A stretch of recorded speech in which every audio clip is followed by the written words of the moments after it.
Assalamualaikum warahmatullahi wabarakatuh. Hadirnya pandemi COVID-19 di negara Indonesia yang terjadi dalam kurun 2 tahun, hal tersebut memberikan dampak yang signifikan pada pembentukan karakter dan capaian kognitif peserta didik, sehingga terjadilah loss learning and attitude loss.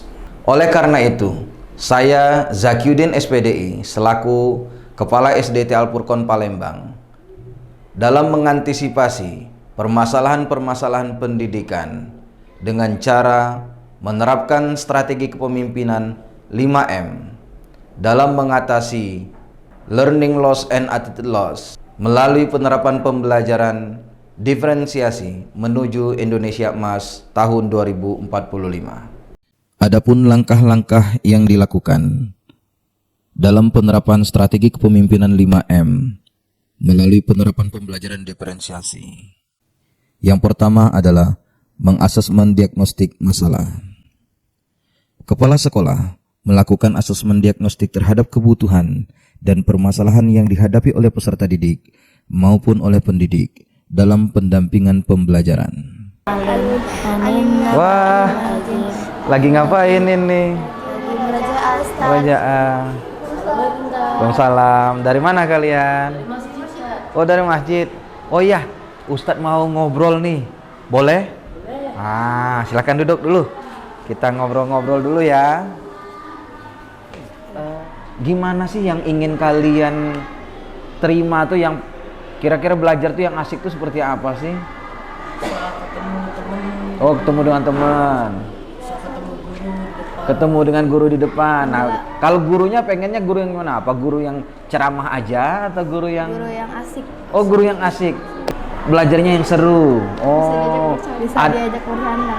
Oh, gurunya bisa diajak bercanda juga, bukan hanya guru yang ditakuti ya. Iya. Kapan masuk serem gitu. Tapi kapan dia nggak masuk kalian rindu kayak gitu ya. Iya. Terus gurunya hanya ceramah aja di depan papan tulis. Iya. Oh, kapan kalian bertanya? Kalau bertanya dikira tidak mendengarkan. Oh, dikira tidak mendengarkan, padahal memang kalian pengen bertanya yang sebenarnya. Iya. Oke. Assalamualaikum Ustaz. Waalaikumsalam Ustaz, sehat ya? Alhamdulillah. Gimana proses belajarnya hari ini? Jadi kalau proses pembelajaran sebenarnya anak-anak ini ada yang kurang Ustaz, dan nanti kita akan lakukan Ustaz untuk diagnostik analistik.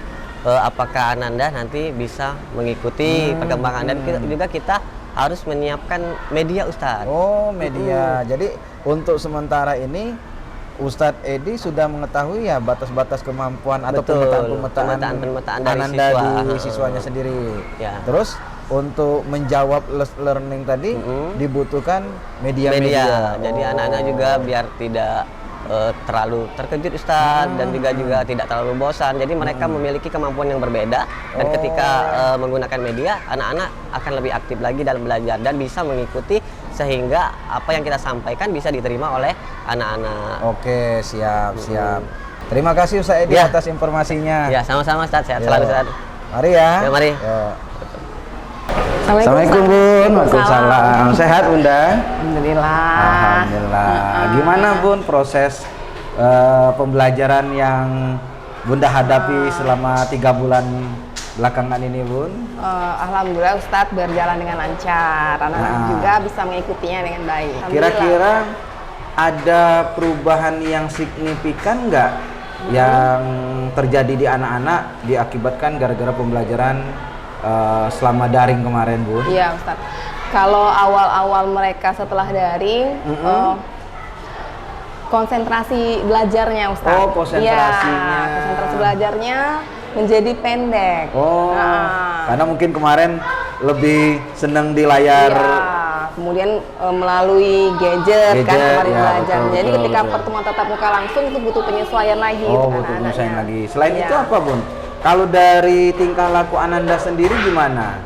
Ya, tingkah laku juga, sikap mereka terhadap sesama teman, ya, Kemudian sesama guru juga yang selama ini kan tidak langsung Ustadz ya. Tiba-tiba langsung. Iya, jadi ada proses pembinaan dulu Ustadz di awalnya. Di awal-awal kemarin. Ya. Oke. Terima kasih ya Bunda atas sama-sama, informasinya ya. Ustadz, Oke. ya. Assalamualaikum Bunda. Waalaikumsalam Ustadz. Setelah permasalahan-permasalahan dikemukakan dan dipetakan, kemudian kepala sekolah melakukan analisa masalah. Dari hasil asesmen awal yang dilakukan kepala sekolah, maka dibuatlah pemetaan siswa dan pemetaan program-program yang akan dijadikan budaya di SD Al-Furqan Palembang dalam rangka mengatasi learning loss and attitude loss. Untuk menjawab pemetaan permasalahan dan kebutuhan yang ingin dilaksanakan, maka disusunlah 4 program strategi menuju Indonesia Emas tahun 2045 di SD Al-Furqan Palembang. Adapun keempat program tersebut adalah sebagai berikut. Membentuk kecerdasan intelektual, spiritual, dan emosional. Pada kecerdasan intelektual, program-program yang dicanangkan oleh SD Al-Furqan Palembang untuk menyelesaikan permasalahan learning loss and attitude loss, yaitu program Calistung yang diselenggarakan selama 6 bulan untuk siswa kelas 1 dan triwulan untuk siswa kelas 2. Pembekalan siswa olimpiade, pelatihan literasi dan numerasi, karantina siswa, serta dilaksanakannya sains percobaan. Selain program literasi, di SD Al-Furqan juga dilaksanakan program unggulan dalam rangka meningkatkan standar kompetensi lulusan dan mutu sekolah, seperti pembinaan olimpiade, pembinaan life skill, BK Goto Class, hari berbahasa asing, kunjungan edukatif, naik study club. Pada kecerdasan spiritual dan emosional, dilaksanakannya program Pekan Penanaman Adab, program Bina Pribadi Islami, program Keputrian, dan program Muhasabah. 2. Membangun jiwa entrepreneur. Pada kecerdasan jiwa entrepreneur, yang lebih dititik tekankan adalah pada kreativitas siswa dan guru, serta mengasah skill kemampuan siswa untuk menciptakan sesuatu yang layak dijual. Kegiatan ini terdapat dalam program Got Talent, Pekan Tematik, Cooking Day, serta pemanfaatan ruang sumber belajar sebagai produktivitas guru dan siswa dalam menghasilkan karya tulis dan media pembelajaran. 3. Membangun jiwa leadership. Ketercapaian tujuan pendidikan, salah satu indikatornya adalah tumbuhnya jiwa leadership dalam diri peserta didik. Dalam rangka mencapai tujuan tersebut, SD Al-Furqan Palembang menyusun beberapa program, di antaranya yaitu kegiatan pramuka, paskibraka cilik, yang berorientasi pada kemampuan dasar baris berbaris, kedisiplinan, dan kerjasama dalam sebuah tim. 4. Menerapkan pendidikan teknologi digital. Pada era revolusi industri 4.0, serta dalam menghadapi tantangan dunia pendidikan di masa pandemi, SD Al-Furqan Palembang telah mempersiapkan strategi pembelajaran berbasis digital dengan merancang 27 kelas virtual yang telah dibuat menjadi sentral proses KBM, serta dibentuknya aplikasi Bank Sentral Data. Langkah keempat, mengedukasi dan mensupervisi pelaksanaan program.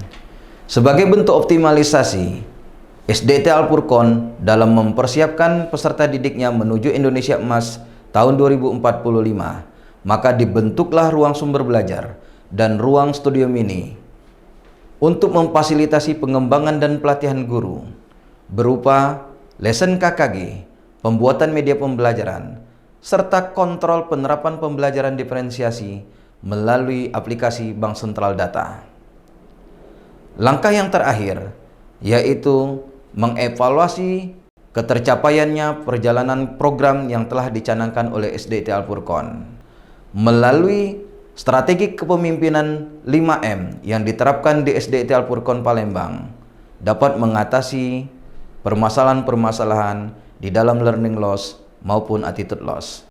Demikianlah yang dapat kami sampaikan. Billahi taufiq wal hidayah. Wassalamualaikum warahmatullahi wabarakatuh.